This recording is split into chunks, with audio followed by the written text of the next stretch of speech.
Hello guys! So ayan, tayo ay naglalakad ngayon sa 10,000 Roses o dito sa Cebu. So ito na yung pinaka-last namin, itinerary sa city tour. So kung mapapansin mo, oh my god, it's super maganda pa rin siya.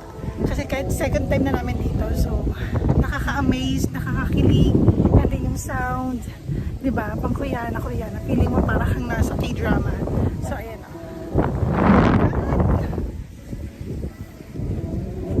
Tayo. Oh, diba? Ganda. Tapos yung parang nakaka-relax sa tulog ng dagat.